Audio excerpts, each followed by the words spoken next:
பாவம் கிராமத்தார் போல இருக்கு. கஷ்டம்தான். அதான் ஹாஸ்பிட்டலில் வந்துட்டாங்கல்ல, அப்புறம் என்ன பிரச்சனை? அவங்க பார்த்துக்க மாட்டாங்க? ஒவ்வொரு எமர்ஜென்சிக்கும் ஒரு கோல்டன் டைம்னு ஒன்று இருக்குது. அதுக்குள்ளே கொண்டு வந்து சேர்த்தா தான் காப்பாற்ற முடியும். அதுவும் சரிதானே. டவுனில் இருக்கவன் கூப்பிட்டு வருவான், கிராமத்தில் இருக்கவங்க வண்டி கிண்டி வச்சு கொண்டு வருவாங்க. அதுக்கும் மேலே மலைக்கு மேலாம் இருக்கவங்களாம் எப்படி கூப்பிட்டு வருவான்? ஏன் அவங்க ஏதாவது பக்கத்தில் ஒரு ப்ரைவேட் ஹாஸ்பிட்டல் இருக்கும், அங்கே போய் பார்க்க வேண்டியதானே? ஏண்டா எல்லாத்துக்கும் ப்ரைவேட் ஹாஸ்பிட்டலுக்கே போனால் ப்ரைவேட் ஹாஸ்பிட்டலுக்கே எல்லா ஓட்டையும் போட்டிருக்கலாமே.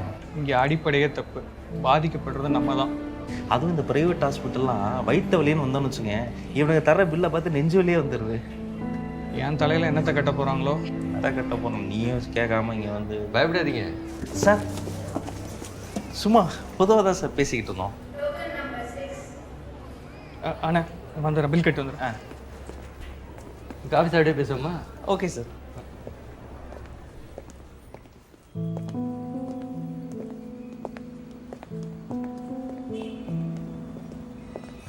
ஓ தேங்க்ஸ்.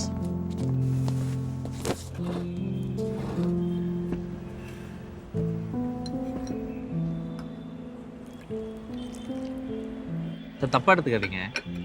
ஏன் சார் ப்ரைவேட் ஹாஸ்பிட்டல்லாம் இவ்வளோ ஃபீஸ் வாங்குறீங்க? காஃபி நல்லா இருக்கா? நல்லா இருந்துச்சு. இப்போ காஃபி தூள் விலை, பால் விலை, சர்க்கரை விலை எல்லாமே ஏறும்போது காஃபி விலை மட்டும் எப்படி குறையும்? சாத்தியமே இல்லை. அதே மாதிரி தான் மருத்துவமனைகளுக்கு செலவு இருக்கு. இப்போ சிம்பிளாக உங்களுக்கு புரியுற மாதிரி சொல்கிறேன். இபி டேரிஃப் எடுத்துக்கோங்க. 4 விதமான டேரிஃப் தமிழ்நாட்டில் இருக்கு. Agricultural, commercial, residential and industrial. இருக்கிறதுலே ஜாஸ்தியாக இருக்க கமர்ஷியல் டேரிஃபில் தான் எல்லா தனியார் மருத்துவமனைகளும் பில்லு கட்டுறோம். அதே மாதிரி ஜிஎஸ்டி வந்ததுனால மெடிக்கல் எக்யூப்மெண்ட்களுடைய எல்லா ப்ரைஸுமே ஏறுது. அப்போ செலவுகள் மருத்துவமனைகளுக்கு கூடும்போது தனியார் மருத்துவமனைகளுக்கு அவங்களுக்கு டேக்ஸ் பேஸ் பண்ணி வர்றது கிடையாது. அப்போ அந்த செலவுகள் எங்கே போகும்? ஆப்வியஸாக பேஷண்ட் பில்லு ஏறத்தான் செய்யுதுனால.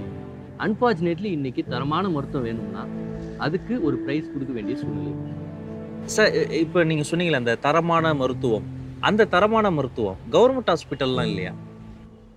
அரசு மருத்துவர்கள் திறமைசாலிகள் தான், அவங்க கிட்ட எக்ஸ்ட்ராடினரி ஸ்கில்ஸ் இருக்கு, ஒத்துக்கிறேன். பட் கண்டிப்பாக அரசு மருத்துவமனைகள் நல்லா ஸ்டாண்டர்டாக கிடையாது. அப்படி இருந்துச்சுன்னா உத்தரப்பிரதேஷ்லேயே 60 குழந்தைங்க ஒரே நாளில் இறந்தாங்க.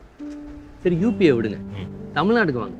ஒரு வருஷத்துக்கு முன்னாடி நம்ம ஸ்டேட்டில் நம்மளுடைய அன்னைக்கு இருந்த சீஃப் மினிஸ்டர் ஜெயலலிதா அவர்கள் ஒரு தனியார் மருத்துவமனையில் அட்மிட் ஆனாங்க.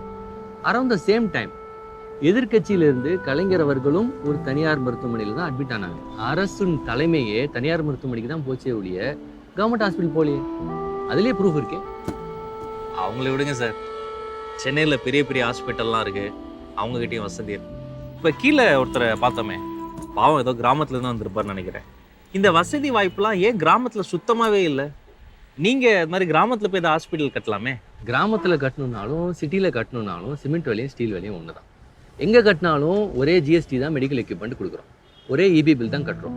சிம்பிளாக சொல்லணும்னா எந்த இன்சென்டிவும் மருத்துவர்களுக்கு கிராமங்களில் போய் மருத்துவமனை கட்டுவதற்கு இன்னைக்கு கிடையாது. அப்படி இருக்கும்போது எப்படி இது சாத்தியமாக நினைக்க முடியும்? இல்லை இன்னொரு ப்ராப்ளம் என்னன்னா இன்கம், அதாவது சிட்டியில் இருக்கவங்களால அதிக பில்லு பே பண்ண முடியும், கிராமத்தில் இருக்கவங்களால அதிக பேமெண்ட் பண்ண முடியாது. சிட்டியில் இருக்கவங்களுக்கு இன்சூரன்ஸ் இருக்கும். 3வது பிரச்சனை, கிராமத்தில் மருத்துவமனை கட்டினாலும் அதுக்கு ஸ்பெஷலிஸ்ட் டாக்டரை சிட்டியிலேருந்து தான் கூட்டு வரணும். அப்போ அதிக சம்பளம் கொடுத்து கூட்டு வர வேண்டிய அவசியம் இருக்கு.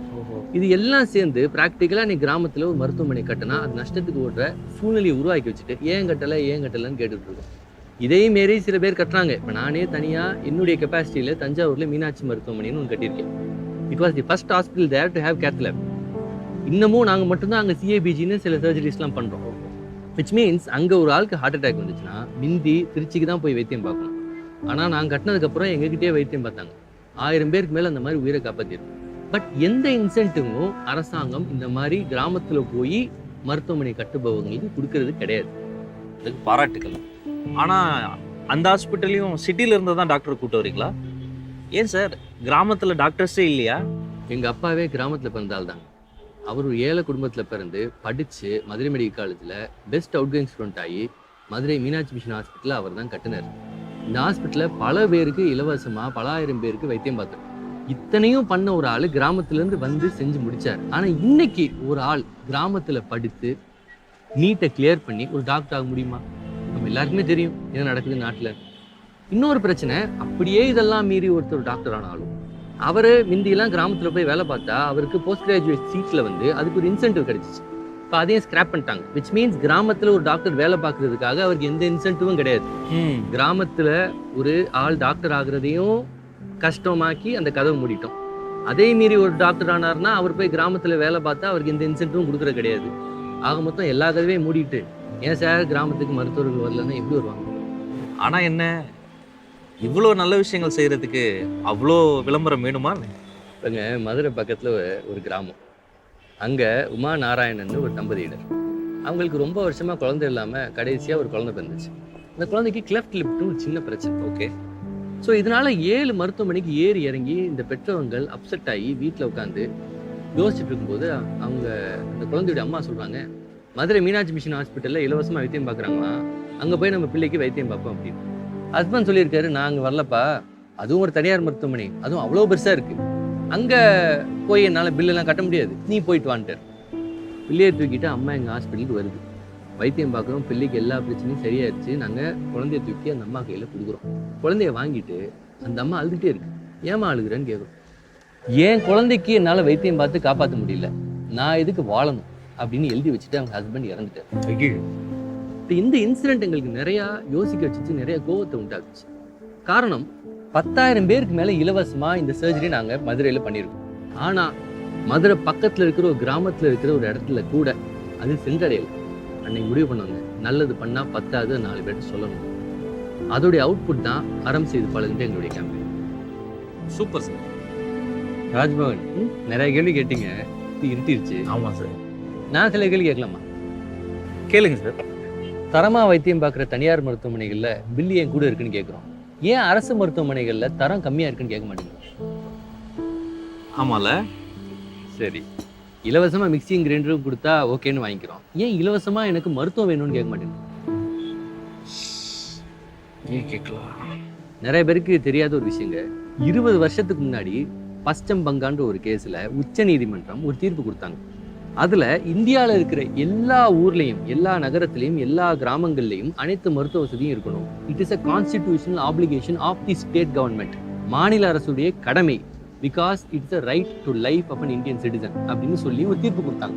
இதை நடைமுறைப்படுத்தணும்னா ஒன்று அரசாங்கமே எல்லா ஊர்கள்லையும் மருத்துவமனை கட்டணும், இல்லை தனியார் மருத்துவமனைகள் அங்கே கட்டுறதுக்கு இன்சென்டிவ் கொடுக்கணும்.